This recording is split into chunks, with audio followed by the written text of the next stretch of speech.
और 8 और उम्मीदवारों की लिस्ट जारी कर दी है। देखिए एक और बड़ी खबर, एक बड़ी खबर आपको और दे दें। ट्वीट तो किया ही है अखिलेश यादव ने, समाजवादी पार्टी ने 8 और उम्मीदवारों की लिस्ट जारी कर दी है। बड़ी अपडेट, लखनऊ की 9 सीटों में से 2 सीटों पर समाजवादी पार्टी ने अपने प्रत्याशी घोषित कर दिए हैं। बड़ी अपडेट इस वक्त एबीपी गंगा आपको दे रहा है। 8 उम्मीदवारों की लिस्ट समाजवादी पार्टी ने जारी की है और 2 उम्मीदवार लखनऊ से घोषित कर दिए हैं समाजवादी पार्टी ने। जिस वक्त हम आपको अखिलेश यादव के ट्वीट के बारे में बता रहे थे, उनकी उड़ान के बारे में बता रहे थे, उसी वक्त समाजवादी पार्टी ने 8 उम्मीदवारों की एक लिस्ट जारी कर दी है। सुशीला सरोज को मलिहाबाद से उम्मीदवार बनाया गया है। मलिहाबाद लखनऊ से सुशीला सरोज समाजवादी पार्टी की उम्मीदवार होंगी। 9 में से 2 कैंडिडेट घोषित समाजवादी पार्टी के द्वारा लखनऊ के। बड़ी खबर इस वक्त की, सुशीला सरोज समाजवादी पार्टी की उम्मीदवार। 2 जो कैंडिडेट लखनऊ से घोषित हुए हैं उनमें मलिहाबाद सीट से सुशीला सरोज सपा की उम्मीदवार होंगी। कुल 8 उम्मीदवार घोषित। कासगंज के पटियाली से नादिरा सुल्तान सपा की उम्मीदवार। 8 लोगों की सूची जारी हुई है और पूर्व सांसद हैं सुशीला सरोज, उनको मलिहाबाद से उम्मीदवार बनाया गया है। 8 उम्मीदवारों की लिस्ट जारी। कासगंज के पटियाली से नादिरा सुल्तान कैंडिडेट सपा के टिकट पर चुनाव लड़ेंगी। बदायूं से रईस अहमद को टिकट मिला है। 8 उम्मीदवारों की लिस्ट जारी समाजवादी पार्टी के। अनुभव शुक्ला फोन लाइन पर जुड़ गए हैं। अनुभव, हम बात ही कर रहे थे अभी थोड़ी देर पहले कि किसी ने लखनऊ से अपना उम्मीदवार घोषित नहीं किया है, न सपा ने भाजपा ने, किसी ने नहीं। और ये देखिए 2 उम्मीदवार घोषित और 8 प्रत्याशी घोषित। क्या जानकारी है आपके पास? देखिए बिल्कुल, कम से कम समाजवादी पार्टी ने लखनऊ की 9 सीटों में से 2 सीटों पर तो अपने उम्मीदवार घोषित कर ही दिए। हालांकि दोनों सुरक्षित सीटें हैं। एक सीट पर मलिहाबाद की जो सुरक्षित सीट है वहां पर सुशीला सरोज को पार्टी ने अपना उम्मीदवार बनाया। पार्टी की पूर्व सांसद रही हैं और अगर हम कहें तो पार्टी ने कहीं न कहीं उन्हें मलिहाबाद में उतारा है, क्योंकि जिस तरीके से वो सुरक्षित सीट है, दलित समुदाय का वोट वहां पर ज्यादा है। सुशीला सरोज खुद उसी बिरादरी से आती हैं, तो उन पर पार्टी ने भरोसा जताया है।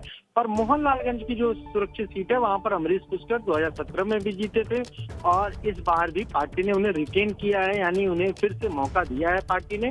और जो हम बार बार कह रहे हैं कि अखिलेश यादव ने जो सर्वे कराया है, उस सर्वे में अमरीश पुष्कर का नाम सबसे ऊपर था और इसीलिए पार्टी ने तय किया कि उन्हें जरूर चुनाव लड़ाया जाए। इसके अलावा आप देखिए कानपुर की 2 सीटें और हैं।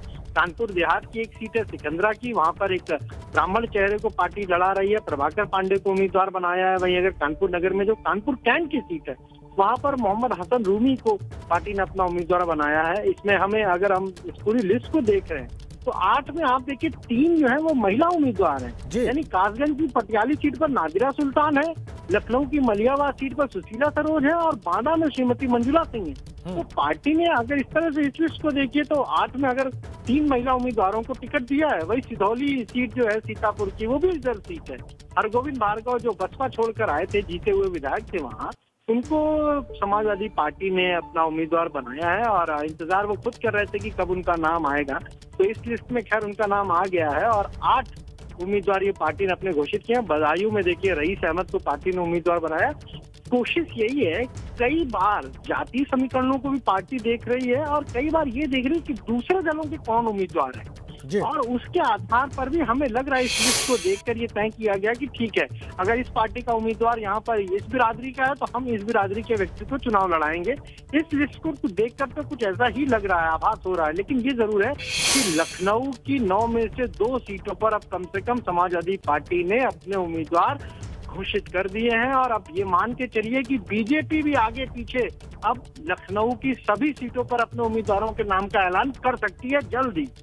जी, 2 सीटें घोषित की गई हैं। मोहनलालगंज से अमरीश पुष्कर को अपना उम्मीदवार बनाया गया। इनके बारे में हमारे दर्शकों को बताएं अनुभव। हाँ बिल्कुल, देखिए 2017 में भी अमरीश पुष्कर ने जीत हासिल की थी। वो एक रिजर्व सीट है और अमरीश पुष्कर वहां पर 2017 में जीते थे, अच्छे वोटों से जीते थे, अच्छे मार्जिन से जीते थे। वहां पर बीजेपी को मात दी थी अमरीश पुष्कर ने। और जो सर्वे अखिलेश यादव ने पार्टी की तरफ से कराया था उसमें अमरीश पुष्कर के लिए जो फीडबैक था, खासतौर से वहाँ के जो लोग हैं उनका फीडबैक था, वो लिस्ट में उनका नाम सबसे ऊपर आया था। क्योंकि खुद हमने एक बार जब बात की थी तो साफ तौर पर यही कहा था कि हाँ, उस सर्वे के आधार पर ही, वही देखिए टिकट का आधार वही है। खास तौर से जो पार्टी के पुराने लोग हैं जी। उनके लिए वो आधार बना है। कुछ तो नए लोग आए तो वो इसी बात पर आए कि भाई हम वहाँ छोड़कर आ रहे हैं, आप हमको टिकट देंगे तो हम आते हैं। जैसे आप हरगोविंद भार्गव को देखिए, बसपा से जीते थे 2017 में बसपा के टिकट पर जी। जब टूट हुई बहुजन समाज पार्टी में, बड़ी टूट हुई, तो उसमें हरगोविंद भार्गव भी थे। जी। अब वो आए, उन्होंने समाजवादी पार्टी ज्वाइन की, उसके बाद ये तय हुआ होगा कि हमें आप टिकट दीजिएगा। हालांकि उनके नाम की घोषणा वो सोच रहे थे कि जब दूसरी या तीसरी लिस्ट आएगी तभी हो जाएगी, पर आज उनके नाम की घोषणा हो गई है तो उन्होंने जरूर राहत की सांस ली होगी। और सिकंदरा की बात हम कह ही रहे हैं कि वहां पर पार्टी किस तरीके से, देखिए प्रभाकर पांडे को वहां पर उम्मीदवार बनाया है।